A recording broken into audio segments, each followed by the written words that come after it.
But the first card that came up for you, Taurus, is the same as the Emperor card. It's called in this deck the Horned God. I love that. So, he's strong, he's firm in his foundation. This reminds me of a Capricorn. And I've had other commenters, viewers say the same thing. So he's very much a hard worker. You can see he's definitely has his physique. He's not like he sloths around. He is definitely someone who puts in time. He loves the animals. He's grounded. He is a typical father figure. And this could be someone who is alive. It can also be someone who's deceased. Maybe you've had a father or a father figure, someone who treated you that way or you had that relationship with, and they are in the spirit world.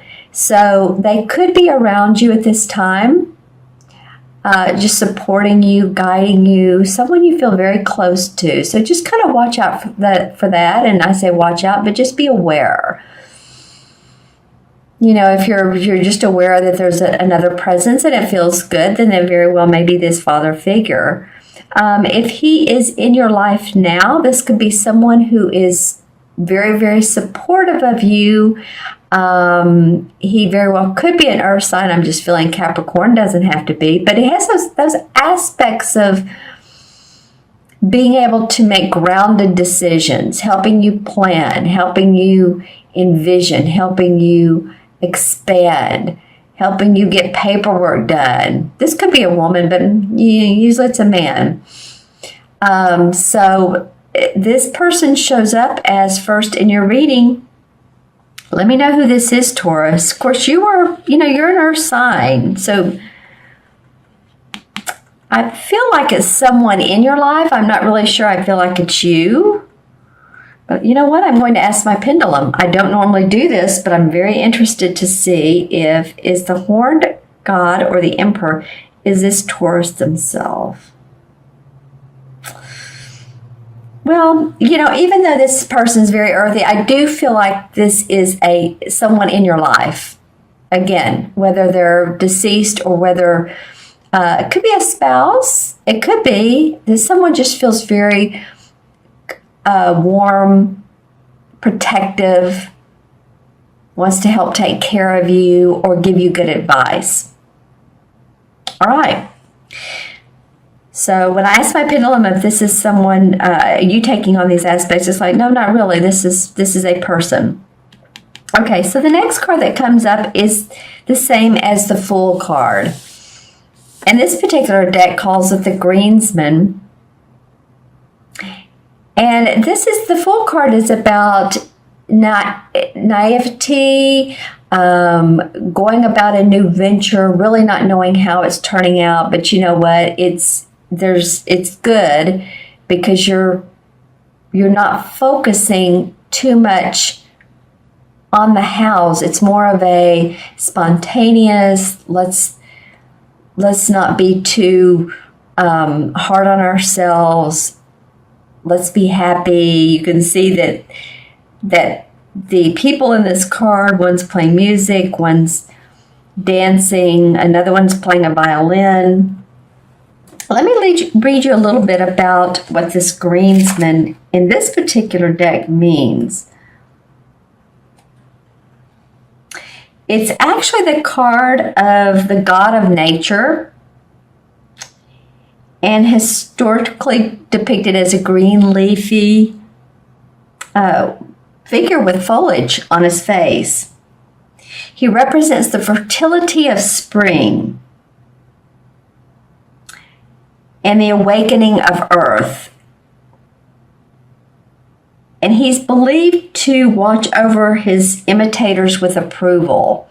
So he's like a god, and he's watching over you with approval. Whoever your god may be, we can put this in sort of an analogy, but whoever your god may be, just a feeling of protection. You see, he sort of looks old and wise, and they're sort of young and playing down here. So just a feeling protected no matter what your journey is, no matter where you are in your life. That there's an essence and a protection around you. It's definitely new starts, new beginnings, and fertility. And there's a big innocence around this too. So it's like, I'm seeing someone like a hee-hee laugh on their face, like, I don't know, I'm just sort of giddish, I'm sort of happy, I don't really know why, but things are going okay, and there's room for me to grow, and I have protection. So any of you all that are starting new ventures, you may have the protection of this person here, because he's facing this guy, and then you have it's interesting that both of these are called godlike figures in this deck. But this godlike figure is also protecting you. So feeling like, Taurus, that you have a lot of protection, spiritual protection with you in December. At least, the mid part and moving on. So, yay, go for it. Lots of nature. The dog is very happy playing. These two cards are very similar in the essence of, both these guys don't have on shirts and pants, so they're willing to bear all. They're willing to go the distance. They're willing to be there for someone. No pretense. I guess that's what I mean. No pretense. It's unconditional love. All right. So your next card, your third card, Taurus, is the Four of Pentacles. And the Four of Pentacles indicates to me someone who is being cautious about their money and not overexpending, but really fine-tuning and planning what you do have. As you can see, this person is moving the pentacles from over here where the wall is faded and moving them on the fireplace. So watching money, watching bottom line. If you owe people money, if you owe creditors, if you owe, bank loans, car loans, even your rent, whatever you're doing, it feels like you really are taking a look at the bottom line and how can you make it last longer. It is about making it grow, but it's really focusing on what you do have, what you know is coming in, and not wanting to give up any more than you have to. I mean, hey, it is around the holidays, and this might be the caution for this card is, just don't overspend. Hey, Christmas is a happy time. Or Hanukkah, or, like I said, whatever you celebrate. And it might just be a lovely, nice gift for everyone that you celebrate or something you make. But I'm feeling like the caution is not to overspend, and that, you're pretty grounded, Taurus, but also you do like luxury. Taurans like luxury. So, maybe if it's okay with your inner self and your psyche not to spend too much during this month of December, you may not want to, because you may have, people knocking at your door, not literally but figuratively, or calling, and you owe money, and so balance your I want to say your checkbook, that's old saying, but balance your money, balance the bottom line. Make sure that you are starting in January feeling like you're not overwhelmed by credit card bills, over expenditures. Okay? And then the last card to come up is the Eight of Cups. And this is a life-changing card. This is about moving past difficulties and moving into a new arena. Ready to move on. And a lot of times this is really physically moving, or this is in your heart, because it is the cup cards. It says chalices, but chalices are cups. And as you can see, this guy has his hand on his chin. He's not a young guy, so he has a lot of experience in the matters of the heart, the matters of home, the matters of even his work, because actually this reminds me of a wand, and the wand is about our work. So to me, when I see this card, I always look at both the cups and the wand. So it reminds me of both matters, like I said, matters of the heart and the work that we do in life.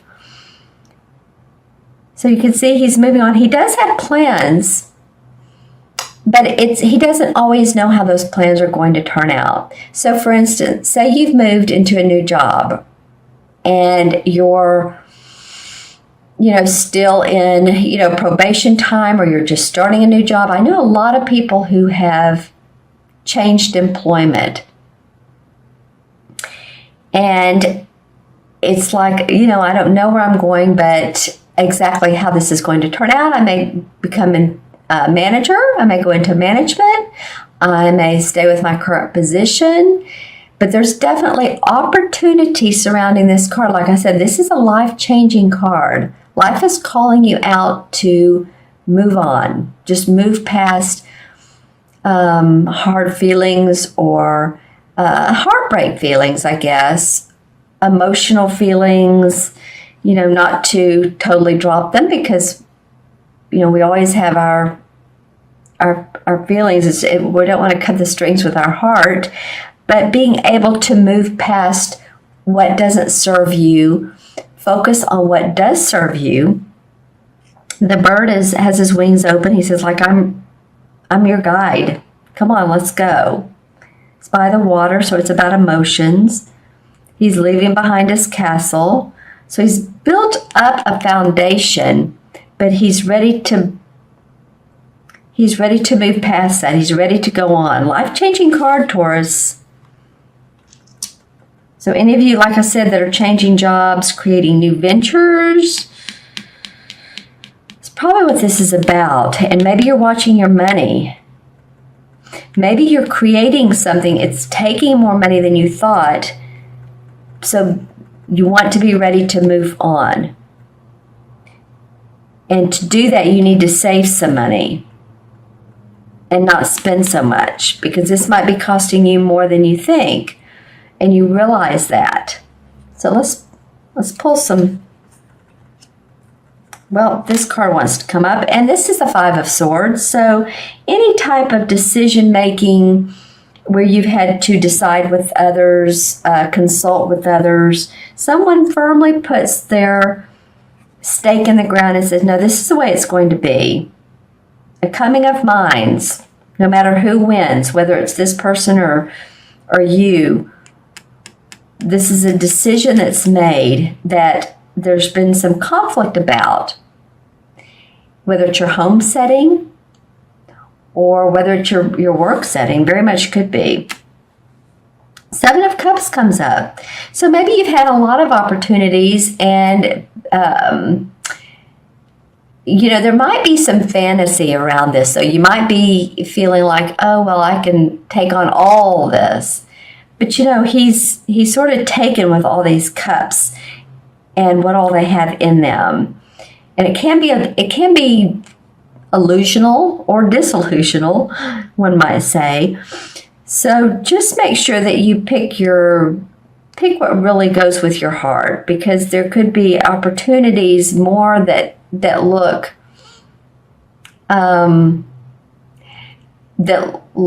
better than they are. So stay focused. I guess that's what I'm trying to say. This is kind of like having your head in the clouds, honestly. Temperance. So temperance, to be patient. Be patient with what's going on in your life. The Death card. A lot of transformation for a lot of you guys. If you've, again, changed relationships or moved out of one home into another, or you've just, felt like your life has changed completely. It's interesting. This card has come up in the main deck quite a bit in the last several months. The Tower card, it's just been amazing. So I feel like this is going on with a lot of people. Chariot card, so good things to come. Stay positive. You're moving. These two remind me of each other. Moving on past past life circumstances, ready to go, new adventures. new outcome, success, accomplishment. And I have a feeling this person can be of assistance to you. Wow, then the World card comes up. This one hasn't come up for any other sign. The World is the last card of the major arcana. This is enlightenment, accomplishment, seeing joy around what all you're doing in life. Your business, your work is coming together. You're feeling great. Has the boar and has the lion, the eagle, the man. So then has the woman has her wand, and she's very, this wreath always reminds me of success. So, the story goes with the major arcana, starts with the Fool, which is actually this card. I don't know where I'm going, but it can turn into the last card, which is the World. Okay, now the World is like, okay, now I see what it's all been about. Now I see why I've gone through this transformation and this change, is because I needed to. I needed to get to the place of who I am, where I need to be in life, where I need to be physically in life, and who I need to physically be with, because I am growing and I see the light. All right. Do we want to choose another, or was that just too good to land? Well, let's just do one more. The Knight of Pentacles comes up. So this is someone who's an earth sign. Could be you. That definitely could be you. The Knight of Pentacles is not the master like the king, and not the page like or not the newbie like the page. But he's still working with his money. He could be warm and generous, but he's ready to take on more. He's ready to take on more when it's good timing. So, and that time will come up. It's not just about your work, though. It is about your property, your home, what you love in life. Okay, Taurus, so I'm going to add these up for you. This is 4, because this is 0. 4 and 4 is 8, and 8 is 16. Interesting. Lots of 4s and 8s. So you all stay grounded this month. 4 is about grounding and being practical and watching the bottom line. And 8 is about manifesting. So let's see. And then this adds up to 7. So 7 in traditional tarot is the Chariot card. So, and the Chariot card is, again, very similar. There's a couple cards that are similar to this 8 of Chalices. This is about moving past what's been kept in your heart, whether it's love or whether it's job, but you're moving past it. The Chariot cards, you know what? You did get that a minute ago, didn't you? Yeah, and one of your, one of your clarification cards. So this is indicating, it's a major arcana that, pay attention to support around you, fatherly support, watch your money, be open to new ventures because you're being supported, and you can move on with success and victory.